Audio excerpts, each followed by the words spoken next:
Welcome to Viewpoints. I'm Heather Issvoran, and today I have the pleasure of interviewing Stan McKinney, the director of our executive education programs. Welcome, Stan. Thanks, Heather. It's great to be with you this afternoon. Well, you were one of our founding fathers over 14 years ago, and the executive education seminars, also known as our mobile education team, or METS, has done a fantastic job of going around the country many times and speaking with governors and elected mayors in our urban areas and our states about the issues and the critical and unique problems they have. Can you tell me a little bit more about the MET program and why it started? The mobile education team and its seminars was really created to address a specific need following 9/11.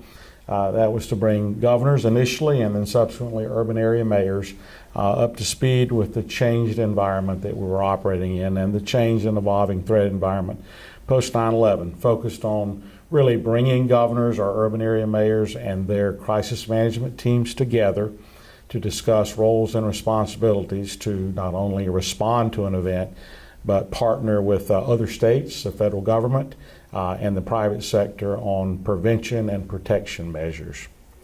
And it's not a tabletop exercise that you do. Describe what an actual MET entails. MET really entails an initial development by our team through a pre-seminar meeting where we agree upon goals and objectives with the jurisdiction. Each seminar is then customized to fit the need of the leadership in the jurisdiction, be it state, local, or region. We develop a brief scenario and 3 professionally developed video clips that depict an unfolding event in the jurisdiction and provide normally 4 to 6 subject matter experts, depending upon the objectives, to engage in discussion guided by a facilitator with the jurisdictional crisis management team. So it's really an adult education experience more than an exercise, and we dub that a seminar. So we have found that to be very successful in nearly 400 jurisdictions across the country since the program was established in 2003, both state and urban area programs.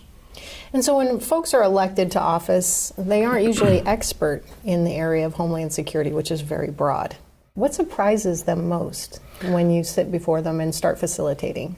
I think the diversity of the threat is one thing that's most surprising, and a deeper dive into executive roles and responsibilities in a simulated crisis many times provokes thought by not only the executive but his or her senior staff about the responsibilities that they would bear during a major event.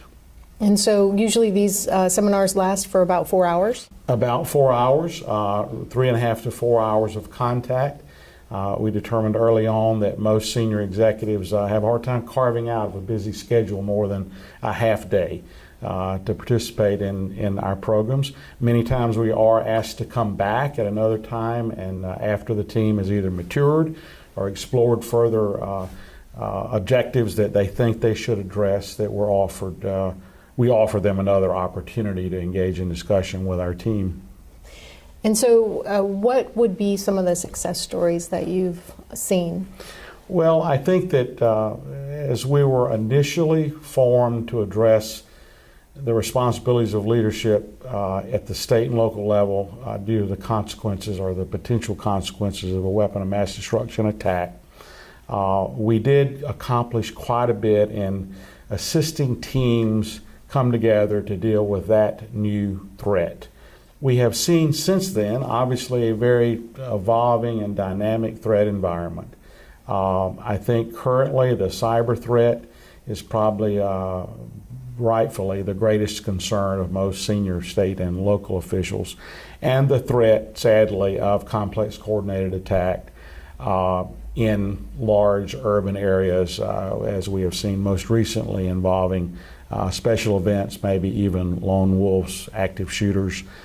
So we have exposed leadership to those challenges, and I believe that we have succeeded in helping them guide the refinement of their plans and their crisis management approaches to a degree that most of our jurisdictions are much better prepared.